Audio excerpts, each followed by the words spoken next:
Bon, ce soir, on va discuter des mouvements spontanés et de la question des organisations avec quelques repères dans l'histoire. Et puis, c'est l'occasion, j'allais dire, rêver de faire quelque chose dans les travaux pratiques avec cette histoire du mouvement Bloc-on-Tout, la préparation du 10 septembre, etc. Et donc, sur la question des mouvements spontanés, on peut dire grosso modo, c'est des gens qui sortent du bois, qui n'ont pas forcément une attache d'organisation syndicale, associative ou politique, mais à un moment donné, sous la pression des situations, des circonstances, ils vont se décider à s'engager d'un point de vue, entre guillemets, militant, voilà, pour changer le cours des choses. Ils proposent des actions, un cadre d'action, et les gens, soit ils répondent au cadre d'action, et ils s'insèrent dedans, et de façon plus ou moins massive. Cet été, on a connu deux exemples, deux illustrations sur les mouvements spontanés. Alors, ce n'est pas des choses qui sont présentées de cette façon-là. Le premier exemple que vous avez tous en tête, c'est la question de la fameuse pétition sur la loi Duplon, qui a rassemblé plus de 2 millions de signatures. Une étudiante en master qui décide de s'opposer et de faire un recours avec une discussion à l'Assemblée nationale en utilisant une méthode, on va dire, légale en termes d'intervention. Voilà, donc elle fait sa pétition, un accueil extrêmement positif, et pour avoir personnellement mis en ligne des pétitions et avoir fait signer des pétitions au cours des activités militantes, 2 millions de signatures, plus de 2 millions, c'est quelque chose d'extrêmement important. Donc il y avait une disponibilité des gens pour répondre à sa sollicitation. Puis le deuxième exemple, c'est celui qu'on connaît depuis plusieurs mois, c'est celui avec le mouvement Bloc-on-Tout, le mouvement préparation du 10 septembre. Alors sans revenir aux origines, ce qui semblerait que ça vient d'une initiative qui daterait du mois de mai, etc. Bon, peu importe. Ça s'est développé après les déclarations à la mi-juillet du Premier ministre Bayrou sur la question du projet de budget 2026 et donc 44 milliards d'économies à faire, etc., avec des impacts en termes de services publics, etc., et avec une focalisation dans la part de la population concernant les 2 jours fériés qui étaient supprimés. Alors ça avait une valeur symbolique. Certains ont vu que c'était une espèce de d'esbrouf pour peut-être reculer par la suite et dire qu'ils faisaient des concessions de la part d'organisations politiques ou syndicales ou d'une pression de la rue, etc. Toujours est-il que ça a été un moment de focalisation sur cette politique qui a été tout de suite réprouvée par la population dès les annonces. Donc le terrain était, j'allais dire, disponible pour une réaction de la part de la population. Et puis, on est en été, c'est mi-juillet qu'on a les déclarations de Bayrou. Août, on est encore, pour certains, en vacances. Et puis, vous savez comment ça fonctionne. L'été, il y a une baisse de la mobilisation sociale. Et puis, en septembre, bon, on essaye d'organiser des choses. Et ce n'est pas forcément les meilleures dates que de dire le début septembre, on va se mobiliser. Et puis, ce qui s'est passé, il y a eu une agrégation d'individus qui se sont intéressés à cette histoire de Bloc-on-Tout le 10 septembre, de ce mouvement-là. Il y a eu des réseaux sociaux qui se sont mis en route, des boucles Telegram qui se sont mis en route. Donc, on n'était déjà pas sur le même réseau qu'avec Facebook pour les Gilets jaunes, mais ça s'est organisé sur les réseaux sociaux. Les semaines passent, il y a un soutien de la population qui est majoritaire. On est à 63% de soutien à cette initiative Bloc-on-Tout. Il faut bloquer le 10 septembre. Le mot d'ordre ne fait pas peur. Bloc-on-Tout, c'est quand même quelque chose, un niveau d'exigence en termes d'implication. Bloquer le pays, c'est pas rien que de le dire. Et donc, il y a eu 63% de la population début août, pardon. Et il y a eu les déclarations de Jean-Luc Mélenchon début août en disant pour qu'il y ait un plein développement de ce mouvement-là, il faut qu'il soit indépendant des partis politiques, etc. Une espèce de schéma reconduit de ce qui avait existé avec les Gilets jaunes. Et Jean-Luc Mélenchon, à un moment donné, dit dans la première quinzaine du mois d'août, qu'il fallait y avoir une implication de la part des militants de la France Insoumise. Et on a vu rapidement un décrochage d'une partie de la population. On avait l'électorat RN qui a fait un pas de côté. Il soutenait majoritairement le mouvement Bleu Contou et les déclarations de la France Insoumise. En tout cas, ça coïncide avec un décrochage d'une partie de ceux qui soutenaient au départ, en sachant que déjà la base de soutien au mois d'août était inférieure au niveau de soutien des Gilets jaunes en novembre 2018. 73% de soutien de la population française en novembre 2018. Là, on était déjà, j'allais dire entre guillemets, seulement à 63% de soutien de la population. Et au fur et à mesure qu'on s'approchait du 10 septembre, le soutien de la population était de plus en plus réduit. On est passé de 63% à 50%, 46%. Et le 10 septembre s'est fait dans des conditions assez curieuses.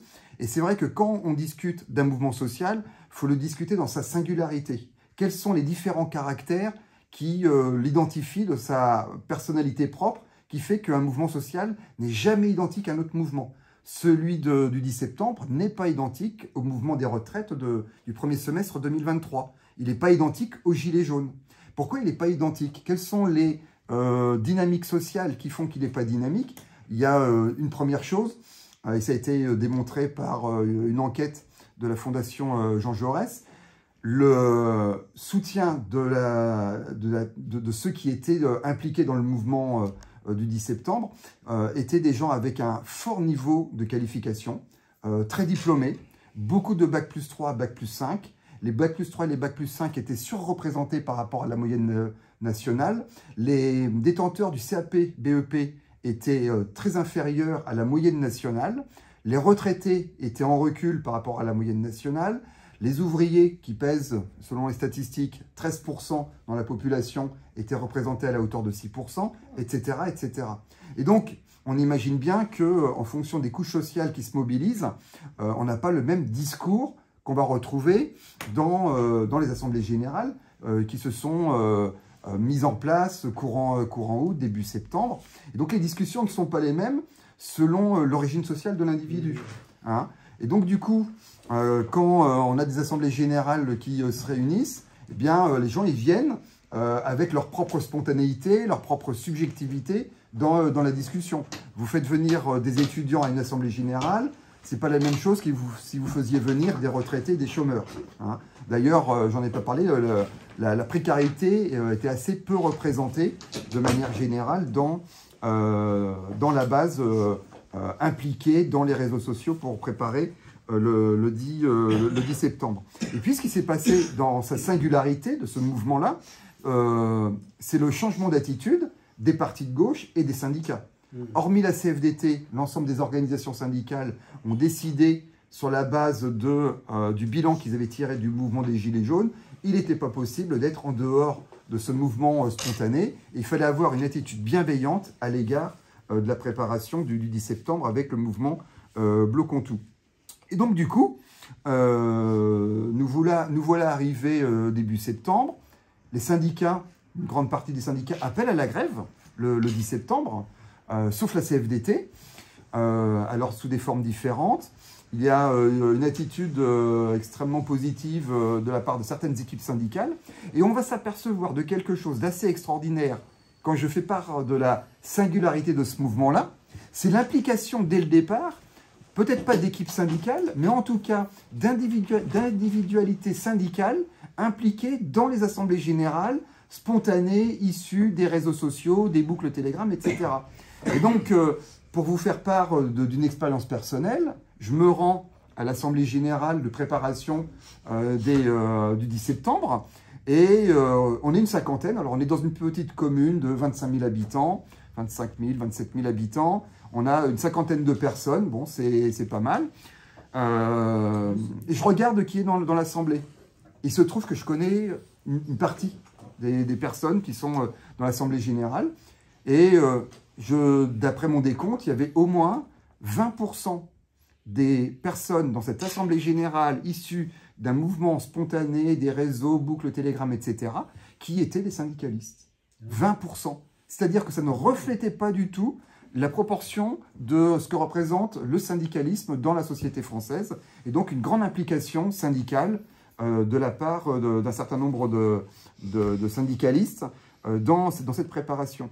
Et les échos qu'on a eus dans la préparation du 10 septembre, c'est que finalement, c'était les syndicalistes, ou une partie des syndicalistes, qui encadraient les assemblées générales, qui étaient à l'initiative, qui faisaient des propositions, tant et si bien que le 10 septembre, finalement, c'est la thèse que je défends aujourd'hui, a été un mouvement déjà structuré par les syndicats. Et on a des exemples où il y a eu des tentatives de blocage. Et le 10 septembre au matin, si vous faites le récapitulatif sur Internet, des premiers échos, des mobilisations, des tentatives de blocage, etc., de rond-point, on s'aperçoit, c'est que très rapidement, la police intervient parce qu'elle avait été dans une logique répressive. Parce que plus un régime est faible et fragile, et plus la répression va être féroce. Donc, vous vous rappelez, Retailleau disant il y a 80 000 policiers qui sont prévus, etc. Ils attendaient 100 000 manifestants. Alors ça, c'est extraordinaire parce que maintenant, vous avez le ministère de l'Intérieur qui vous donne les résultats du nombre de manifestants avant que la manifestation ait lieu. Donc c'est assez extraordinaire, mais bon, c'est les nouveautés. Mais c'était pour justifier la mobilisation de 80 000 policiers. Et ce qui s'est passé finalement, c'est que même dès le 10 septembre, les tentatives de blocage d'initiatives propres de la part de ce mouvement qu'on va appeler mouvement citoyen a été fragile. Dès le départ, il y avait un sentiment de difficulté d'avoir une dynamique sociale propre qui donnait sa personnalité à ce mouvement social. Tant et si bien que vous aviez des groupes qui avaient des initiatives qui étaient, on va dire, pertinentes, légitimes, justifiées. On bloque un rond-point, on est pas assez nombreux, il y a 10 personnes, 20 personnes à ce rond-point-là, et vous avez en face autant de policiers. Les policiers, ils arrivent, ils leur disent soit vous partez, soit on verbalise. Forcément, ça dissout les gens, ça dissout le petit groupe, et le groupe, qu'est-ce qu'il fait? Il va se rattacher à la manif syndicale qui avait lieu quelques heures plus tard dans telle ou telle ville. Et c'est un certain nombre d'exemples qui montrent la fragilité de ce mouvement dit citoyen. Et quand vous regardez encore dans cette singularité, parce que c'est important de la voir dans cette singularité, c'est qu'en fait, vous aviez un entrelacement du mouvement citoyen avec le mouvement syndical. C'est-à-dire que si on a une appréhension, une approche scindée des choses, on n'est pas dans la réalité. Il n'y a pas eu un mouvement citoyen d'un côté qui s'auto-organise, qui fait son assemblée générale, qui prend des décisions démocratiquement, avec on va bloquer tel endroit, tel rond-point, etc. Et puis un mouvement syndical qui ferait, comme on dit souvent, la manif plan-plan habituelle et qui va déposer le trajet à la préfecture, etc.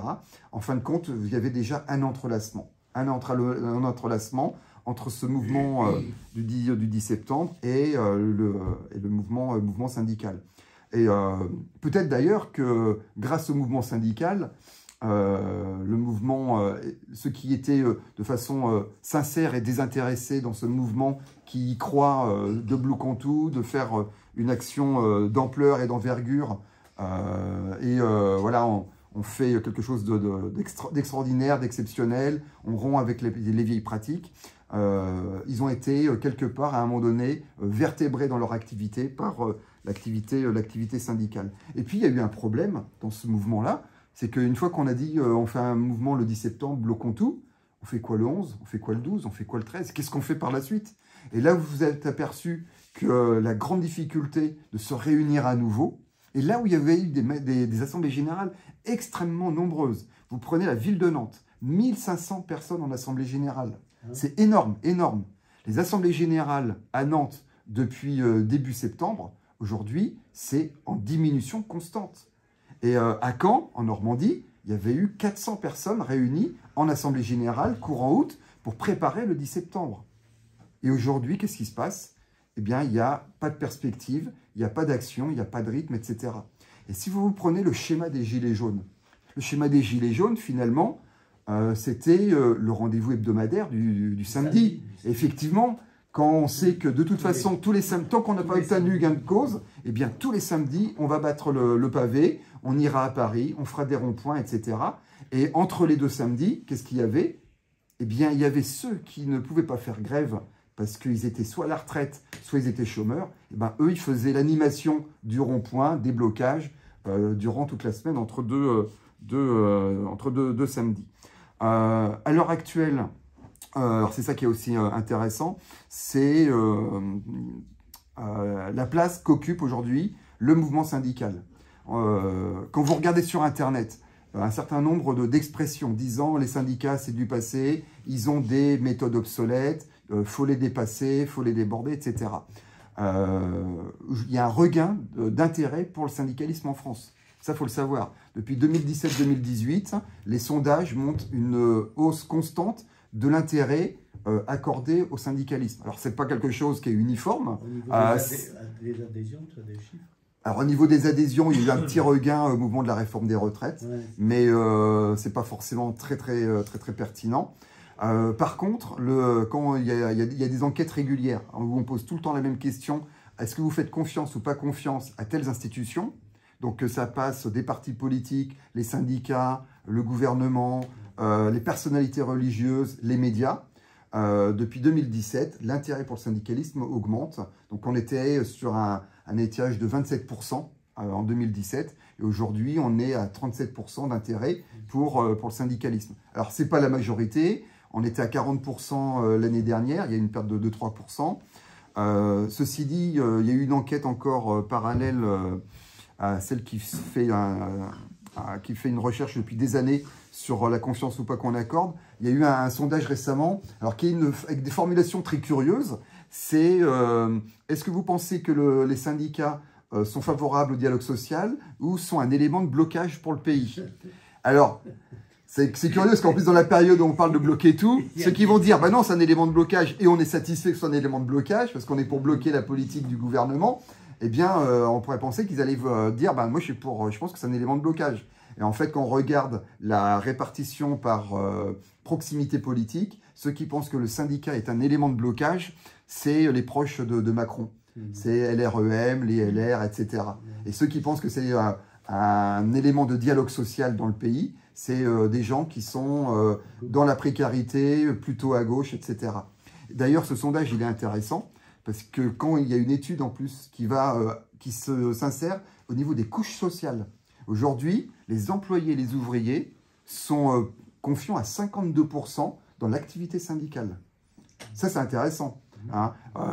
Les cadres supérieurs, c'est inférieur. Mais chez les employés et les ouvriers, aujourd'hui, c'est 52% d'entre eux qui pensent que l'activité syndicale est bonne pour, soi-disant, le dialogue social. Mais derrière ça, cette expression-là, c'est une image positive. Sur la question de... donc là, on a eu... donc là, vous voyez que quand on parle de mouvement spontané, ce n'est pas un mouvement spontané dans une forme totalement autonome de l'auto-organisation, etc. Ce qu'on pouvait retrouver peut-être plus facilement chez les Gilets jaunes, je pense à l'époque, en 2018-2019.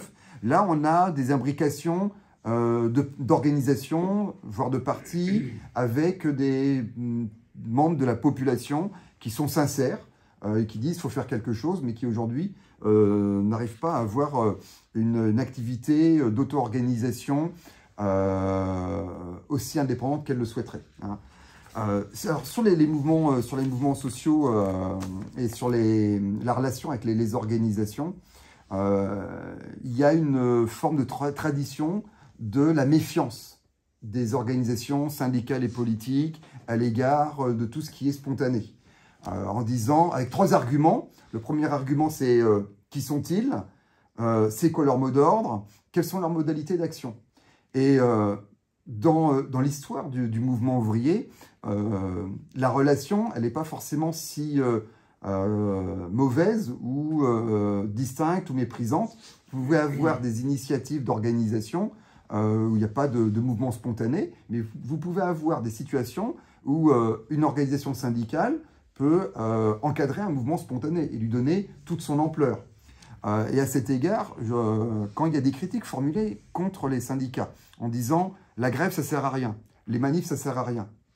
Mais en fait, quand vous avez un recul sur l'histoire de France, on va juste parler de l'histoire de France, eh bien, manifs, pétitions et grèves précèdent l'activité syndicale. Les gens n'attendent pas au XVIIIe siècle ou même avant, au début du 19e siècle, qu'il y ait des syndicats pour bouger, pour faire des manifs, pour faire grève. Vous avez des grèves en dehors de l'existence de syndicats en France. Hein. Qu'est-ce que font les syndicats? Ils reprennent les bonnes pratiques. Ils ont vu que c'était quelque chose qui était pertinent en termes de modalités d'action et ils vont lui en donner toute sa puissance à travers une organisation structurée localement, régionalement, nationalement. Et quand on fait une pétition, bien, elle va être diffusée beaucoup plus facilement. Pour organiser la grève, c'est exactement pareil. Mais les syndicats ont une dette envers les mouvements spontanés qui les précèdent. Hein. Et tous ces manifs, toutes ces grèves et toutes ces pétitions qui ont existé avant l'existence des syndicats prouvent bien qu'il y a quelque part un lien entre les deux. Après, la question est de savoir, de reconnaître les siens et d'avoir une approche qui soit mesurée à l'égard des mouvements spontanés. Et alors, si vous regardez la question de mai 68, en mai 68, vous avez des augmentations de salaire.